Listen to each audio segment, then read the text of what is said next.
Those of you who were at the last Clarity session will remember that I introduced our topics that week with a story from my research, a story about a young man called Alex and his lasting power of attorney. This week, I want to tell you all a story about another person that I met during my Everyday Decisions research. And this person I'm going to call Gareth. Again, that's not his real name. It's a name that we use so that we can talk about him without everyone knowing who he is. So Gareth, when I spoke to him, was in his early 60s. He described himself as having learning difficulties, a visual impairment and a hearing impairment.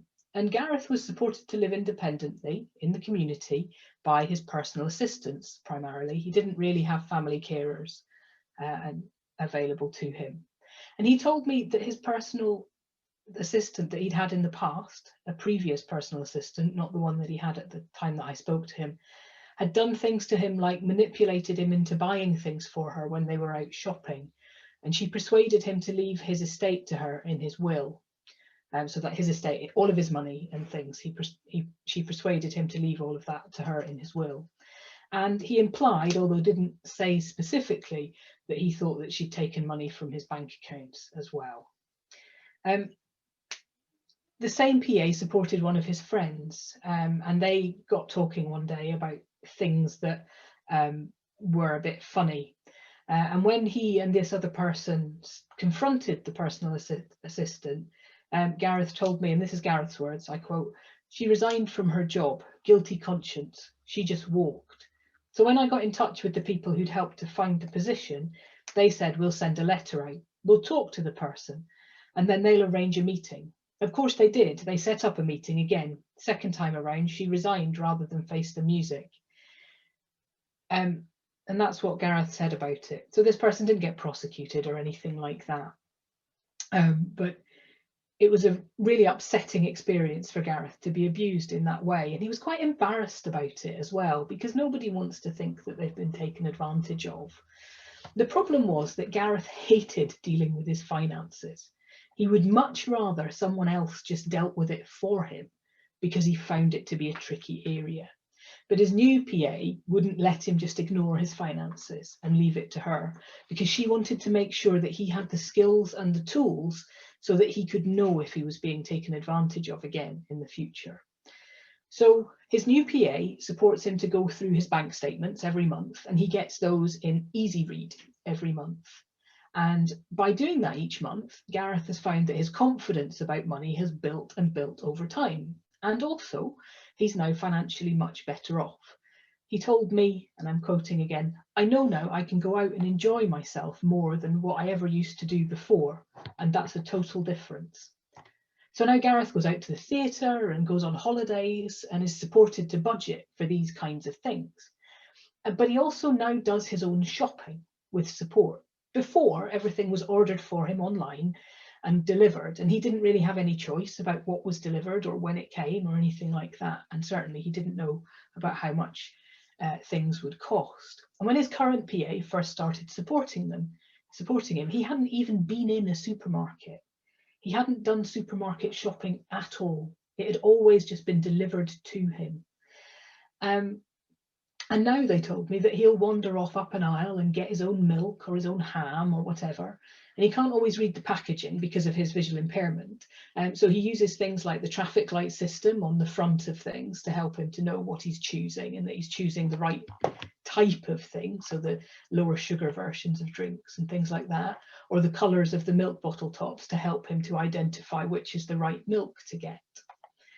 And he said to me, "I know now that if my PA is on holiday one week and she's not available, I know I'm going to have to do shopping anyway. So I thought, if I do have to, now I can do it." So what can we learn from Gareth's story? In the past, because Gareth found it difficult, he didn't like dealing with his everyday money. So he didn't, but that left him open to financial abuse. So now he takes more control of his money and budgeting. He still doesn't like it. I mean, really, I don't think many of us like budgeting or dealing with our money, but it's one of life's irritating necessities. But it means that he's better protected because he has a better grasp of what his everyday financial circumstances are, He's better protected from financial abuse. And he's also got more money to do things that he wants to do. Because, you know, online shopping can be more expensive than going to the budget supermarket or being able to pick things up that are on offer or discounted in the supermarket, for example. Other people I spoke to during my research also told me about their experiences of managing money and things like that. So Rebecca, who was a woman in her 50s with a learning disability, she didn't really read text, but she'd had a lot of support from her bank manager to get things set up. Previously, her mum had dealt with all of her finances for her, but then after her mum died, she had to somehow manage to find a way to do it on her own. So she got a lot of help from the bank manager to set up direct debits and things like that. And the bank manager set up different accounts for her. So one that was paying her bills and one that was for spending money and one that was for savings. And she would only have access to the one that was for spending money on a day-to-day basis. And when I met her, she was just back from her first holiday that she'd saved up for through budgeting, using this new helpful process from her bank. So support with finances is hugely important. Having control over our own money is important for everyone, disabled or not. Knowing what's going on with your money helps to protect yourself from financial abuse. It helps you in being able to budget and choose how to spend money, and for protecting your quality of life and your independence and your choices. So, as I said, you know, online shopping can be really handy, but it's also really important to know how to navigate a supermarket, because they can be really confusing places if you don't know them. And I think banks and finances are a really important area where we can try and make use of some of the services that are now available. And most banks and building societies do have services available for customers who need extra help. So they could be easy read bank statements, or support with which kinds of accounts to open, or setting things up to move money between accounts, so that there can be limits on the amount of money that can be withdrawn and things. Some of you might have come across talking ATMs. These are cash machines that have got headphone sockets that you can plug your own headphones into and listen to what's on the screen, and that can be helpful for people with visual impairments or people who can't read. And so there are support out there. There are lots of supports out there, but trying to find them and knowing how to access them can be a bit of a challenge. And getting started with supporting others to make their own choices about and decisions about banking and finances it can be a bit daunting, because I think a lot of us struggle with finances. It's not something that we get taught about necessarily in school, or budgeting can be hard. I found quite a good easy read document from the Financial Conduct Authority about everyday banking that I'll put a link to in the chat, but I'll also put a link to it in the summary.